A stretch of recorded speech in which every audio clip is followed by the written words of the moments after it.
اگر ایسی ہی بات ہوتی تو امام الموحدین اللہ تعالیٰ سے یہ دعا نہیں کرتے۔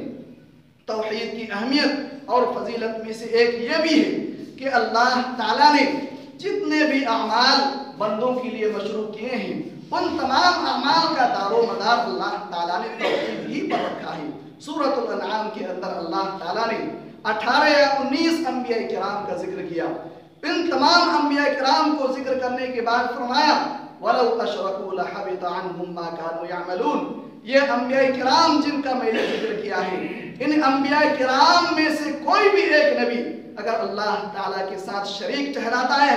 اللہ تعالیٰ کی عبادت میں کسی کو شریک ٹھہراتا ہے، تو اللہ تعالیٰ ان انبیاء کرام کے اعمال کو بھی برباد کر سکتا ہے۔ جب ان انبیاء کرام کی یہ حالت ہے اللہ تعالیٰ کی توحید میں، اگر توحید میں کوتاہی ہونے کی وجہ سے اللہ تعالیٰ ان تمام انبیاء کرام کو اعمال کو اگر برباد کر سکتا ہے تو ان انبیاء کرام کے سامنے ہمارے اعمال کی کیا حیثیت ہے؟ اس سے بھی بڑی بات ہے اللہ کے رسول صلی اللہ علیہ وسلم جو تمام نبیوں کے سردار ہیں، ان کو مخاطب کرتے ہوئے اللہ تعالیٰ نے فرمایا لَإِنْ أَشْرَكْتَ لَيَحْبَطَنَّ عَمَلُكَ وَلَتَكُونَنَّ مِنَ الْخَاسِرِينَ۔ اے اللہ کے رسول صلی اللہ علیہ وسلم، اگر آپ بھی اللہ تعالیٰ کی عبادت میں شرک کرتے ہیں، اللہ تعالیٰ کی عبادت میں کوتاہی کرتے ہیں، تو اللہ تعالیٰ آپ کے بھی اعمال کو برباد کر سکتا ہے۔ یہ نبیوں کا حال ہے۔ یہ نبیوں کے سلسلے میں اللہ تعالیٰ نے فرمایا ہے کہ ان نبیوں کو بھی اللہ تعالیٰ شرک کی وجہ سے نہیں بخشتا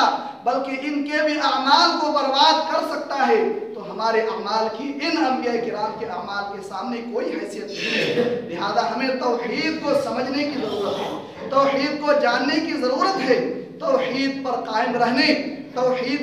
رہنے کی دعا کرنے کی ضرورت ہے۔ اسی طرح سے توحید کی اہمیت اور فضیلت میں سے ایک یہ بھی ہے کہ توحید ہی کی وجہ سے ایک انسان جنت کے اندر داخل ہو سکتا ہے۔ اللہ کے رسول صلی اللہ علیہ وسلم نے فرمایا من قال لا الہ الا اللہ دخل الجنہ، جو شخص لا الہ الا اللہ کہے گا وہ اللہ تعالیٰ کی یہاں جنت میں داخل ہوگا۔ اللہ کے رسول صلی اللہ علیہ وسلم نے اس حدیث کے اندر دخول جنت کا سبب صرف توحید کو قرار دیا ہے۔ اس سے آپ توحید کی اہمیت کا اندازہ لگا سکتے ہیں۔ بلکہ اللہ کے رسول صلی اللہ علیہ وسلم نے فرمایا من کان آخر کلامہ لا الہ الا اللہ دخل الجنہ، جس انسان کا آخری کلمہ اس دنیا کے اندر لا الہ الا اللہ ہوگا وہ جنتی ہوگا، وہ جنت کے اندر داخل ہوگا۔ اور یہ ایسی صورت میں ہو سکتا ہے، اسی صورت میں ہو سکتا ہے جب انسان اللہ تعالیٰ کی توحید پر ہمیشہ قائم رہا، اللہ تعالیٰ کی توحید کو مانتا رہا، اللہ تعالیٰ کے ساتھ کسی کو شریک نہیں ٹھہرایا۔ ایسے ہی آدمی کو اللہ تعالیٰ توفیق دے گا کہ مرنے کے وقت اس کی زبان سے سب سے آخری کلمہ لا الہ الا اللہ نکلے اور اللہ تعالیٰ کی یہاں وہ جنت کے اندر داخل ہو جائے۔ جس سے آپ توحید کی اہمیت کا اندازہ لگا سکتے ہیں کہ اللہ تعالیٰ نے توحید کے لیے اس دنیا کو پیدا کیا، جن و انسان کو پیدا کیا، انسان کی تخلیق سے پہلے بھی توحید کا عہد و پیمان لیا، زندگی بھر اللہ تعالیٰ نے توحید ہی پر قائم رہنے کا حکم دیا، اس کی ترغیب دی۔ آخری وقت بھی اللہ کے رسول صلی اللہ علیہ وسلم نے فرمایا کہ انسان کی یہ کوشش ہونی چاہیے کہ وہ توحید پر مرے۔ اور اس سے بھی بڑی بات یہ ہے اللہ تعالیٰ نے، اللہ کے رسول صلی اللہ علیہ وسلم نے بیان فرمایا کہ انسان کے مرنے کے بعد بھی جو سب سے پہلے قبر کے اندر سب سے پہلا سوال ہوگا وہ توحید ہی سے متعلق ہوگا، اور ان سے پوچھا جائے گا، لوگوں سے پوچھا جائے گا کہ تیرا رب کون تھا، کس کی عبادت کیا کرتا تھا۔ لہذا اس سے توحید کی اہمیت کا اندازہ لگا سکتے ہیں کہ انسان کی تخلیق سے پہلے بھی توحید کا حکم دیا، عہد و پیمان لیا، زندگی بھر توحید پر قائم رہنے کا، آخری وقت مرنے کے وقت بھی توحید کی تعلیم دی کہ تمہاری کوشش یہ ہونی چاہیے کہ تم توحید پر مرو۔